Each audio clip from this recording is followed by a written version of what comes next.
when you go back to New York, like when I go back and I tell people what's happening in Asia and stuff like that, I kind of get interest for about 2 minutes, and then people want to read the paper or something. Oh shit! So what's the experience like for you when you tell people, or do you keep it to yourself? Well, I keep certain things to myself, but I think I got a disadvantage when it comes to talking because of my progress in life. People don't listen anyway, you know. So I try to make sure that when I do talk to somebody, make it count. Because people listen to me anyway. I can tell a corny joke, a motherfucker be like, that motherfucker funny. You know what I mean? So I try to use my power of speech more positive, more strong, and I don't waste it. I don't try not to waste it. I mean, I get high and talk some shit now. Don't get me wrong, but I try not to waste that energy of a person's shit at the time. All right, fair enough. All right, cool. Well, I just wanted to ask a couple of things. He wanted to know, we were talking about this before. Real rapping versus people who are doing it just for the image. What do you think when you see like, let's say you go to Korea and you see the people going through the motions and stuff like that? But I mean, do you have an impression of that? I want to take it to the foreigners and I want to say partners for saying, I don't mean to say foreigners, but for the people that's not of the American citizens, I want to take them as people that's doing the image because all they doing is what they know, you know what I mean? And they putting their heart into it, so you can't knock them. All they know is what they see. I think it's actually pretty wonderful to see people in Korea with their do-rags and chilling and feeling like us and feeling free and feeling that free. And I think it's pretty good. But it's just that the people in America is the ones that we should hold responsible for image rap versus real rap. And I don't agree with the image rappers out there in the degree of it's always been that. You always had Young MC, MC Hammer, Fresh Prince. You always had guys that had a certain kind of image with it. But they basically just like any other pop star.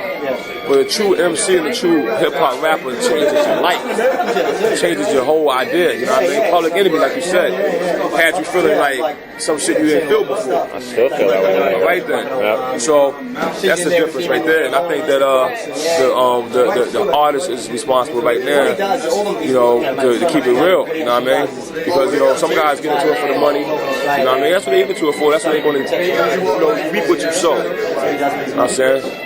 I was into it first for ego, fame. I mean, that's what I did so many years of my life. But when I had the opportunity to do it, when I came with Wu-Tang Clan, after contemplation, I contemplated on that. And after I came with that, I realized that, I got the power to open up eyes, and open up ears, and open up the third eye. You know what I mean? And so I said a lot of crazy shit, don't get me wrong. But even with my crazy shit that I'm saying, I'm giving you an example.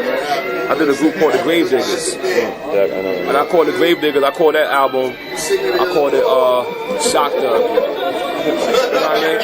It's easy to tell the baby the stove is hot. And that's what I would tell anybody, the stove is hot. But sometimes motherfuckers don't understand that. It's like, hot, right? Yeah. So the Grave Digger was just like that. That was my whole philosophy there. Like, this is give them a shock. This is fuck their minds up, put it in front of them. You know what I mean? Yeah. And during the second album, we went internally. The second album, the lyrics on the second album, you could use that for a Bible almost. Some of the things we were saying.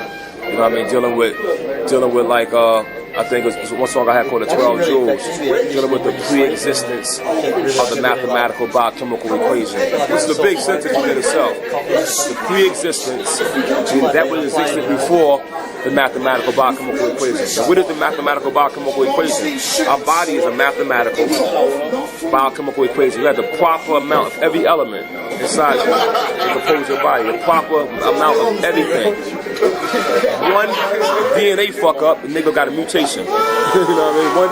So it's a mathematic combination of things. You know what I mean? That's funny enough just to say, isn't it? That's just one sentence of the rap. Yeah, exactly. It's a whole song. Jeez. Anyway, but let me just ask strictly basic things. The rappers that you worked with for the solo album. For the World According to RZA? Yeah. Yeah, that's not my solo album. That was a special project I did, as I said, to kind of unify hip hop. You know what I mean? It would be more volumes to that. That was volume 1. I did Europe. I got to do Asia. I got to do Asia. I got to do South America, Brazil. I got to travel around and do more. More volumes. Yeah, more volumes of that. That's just me breaking bread with MCs, showing the hip hop university of it. People always ask me, so what's the difference between German hip hop? What's the difference between French hip hop and American hip hop? What's the difference? I'm like, I wasn't looking for the difference. I'm looking for the common denominator. You understand? There's many things different about all of us that we can point out right in this room. You know what I mean? But what do we have in common? You know what I mean? So that was that album. That LP was about that.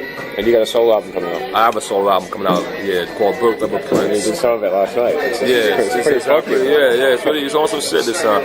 What I did, some of the information. I know for those who follow me and understand me, you know, I've been through the Bobby Digital Chamber. You know what I mean? This album is basically Prince Rakim Chamber. You know what I mean? What's the difference? It's the big Bobby difference. Digital was really funky.